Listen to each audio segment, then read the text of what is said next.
Greetings. Welcome to Ubal, Legend of Woman. My name is Mazwi Mdima.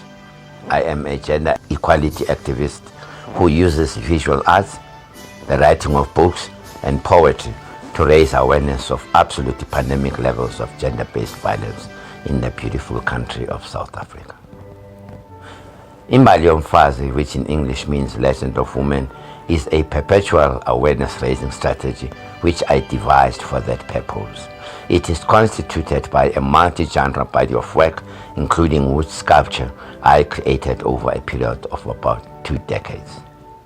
I am Imbongi Yabafazi. Imbongi means praise singer, Abafazi means women, meaning therefore that I am the praise singer of women. Amongst pre-colonial indigenous South African tribes, the Imbongi was the custodian of the history, the customs, the traditions of the tribe, and he was in that way the moral compass of the tribe. The one aspect common to the different indigenous South African tribes is ukubongela, which is Zulu meaning praise singing in English. Even in present-day indigenous society, every headman, every chief, king, and or any important official or personage has their own imbong. Even the late Mr. Nelson Mandela had one, a man called Zolani Mfeka. The imbongi accompanies the king, the chief, the government official, dignitary, or any other important personage they are tied to everywhere they go, and to every event or occasion they are invited to.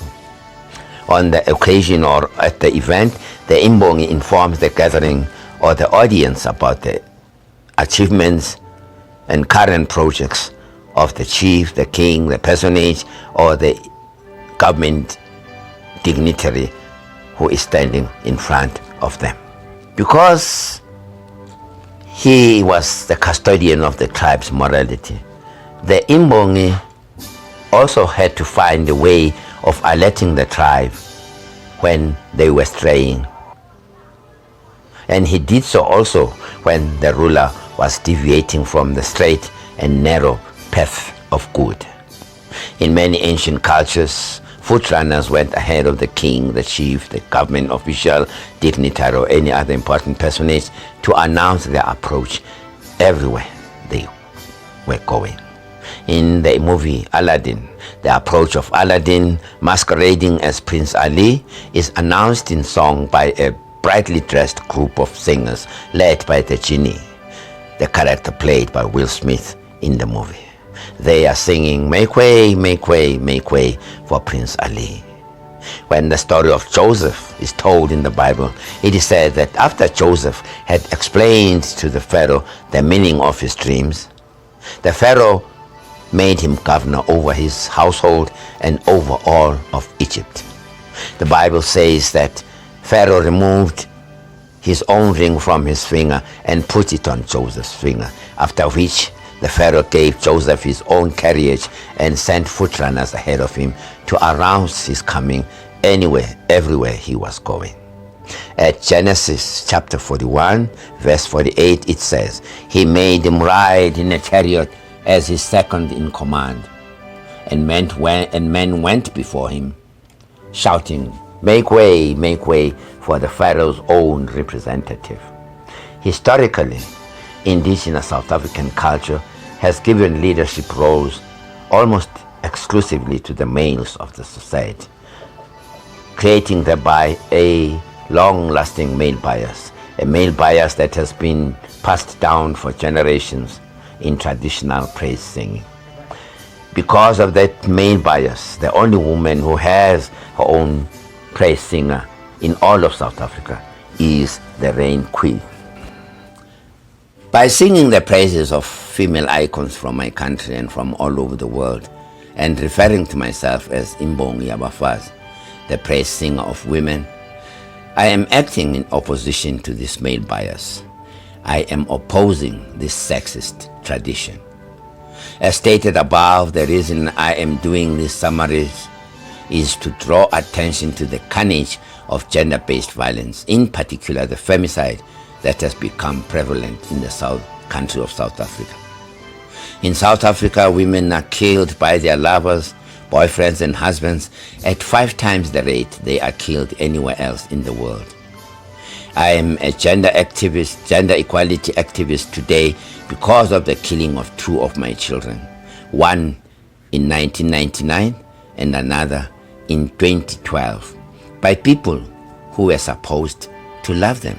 We deplore patriarchal society's deafening silence about the contribution women have made to the survival and evolution of humankind. The patience and perseverance of women under the most trying of circumstances, their heroism and never-say-die spirit, has been consistently ignored and callously downplayed. Despite that silence and downplaying, however, the courage and heroism of women has since time immemorial been legendary. Their contribution to the survival and evolution of humankind has been monumental. We celebrate only these women on this site, not because they are the only courageous and heroic women, but because we cannot write a praise song for every woman in the world.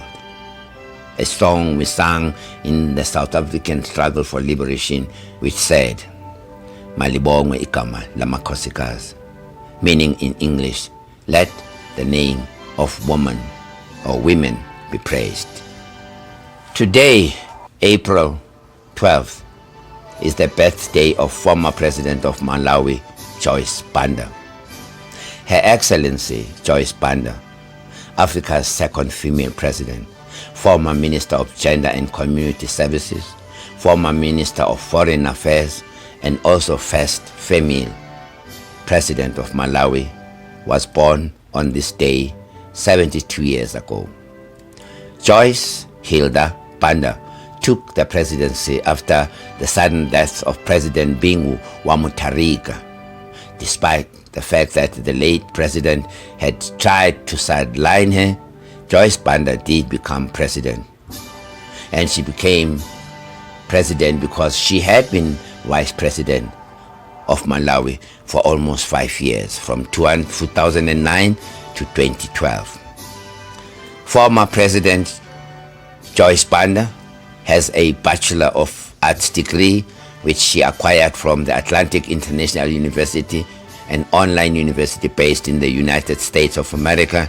She became an activist in the women's movement when she was living in Nairobi, the capital city of her country.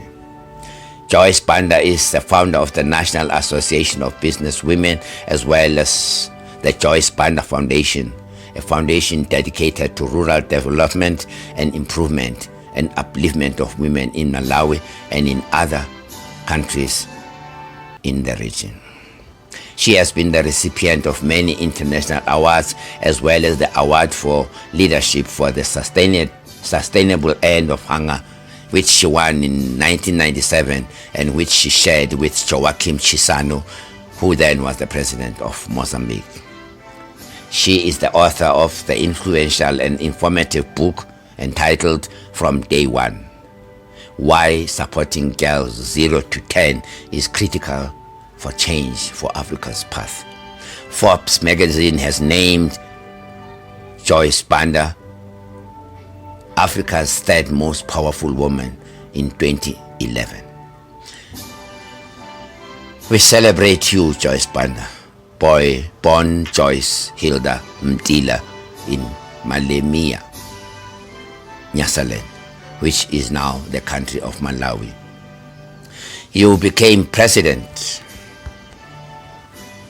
You became president not because of, but despite the wishes of the men who had mentored you some distance in your political career. Having mentored you until you were the deputy president, your former mentor suddenly turned against you and fired you.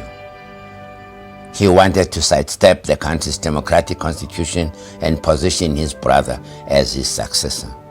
But quite happily, the plot failed.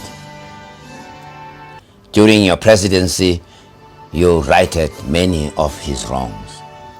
You righted your predecessor's wrongs, you undid his undemocratic practices, and you corrected his diplomatic errors. Like his unilateral changing of the national flag, you fixed your president's predecessors' diplomatic misjudgments, as well as his, oh my God,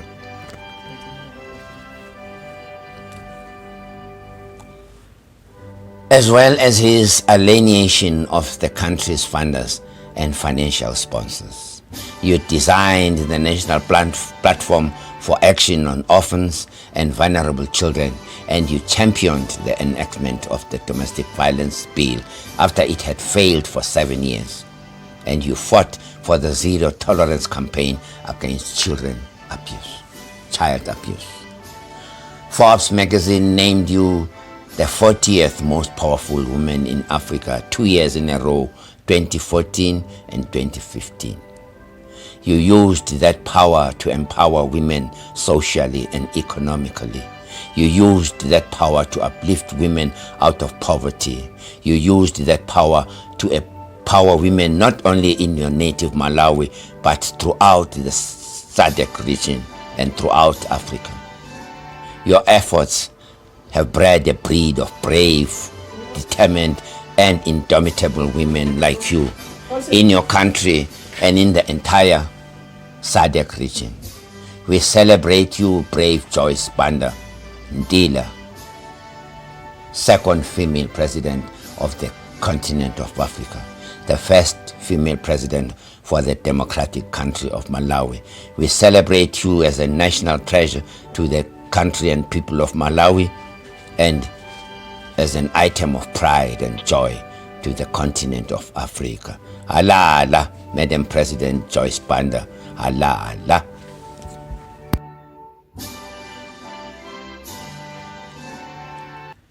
If you liked what you have been listening to and watching, please hit the like button and subscribe, and do not forget the notification bell at the end of the video. Thank you.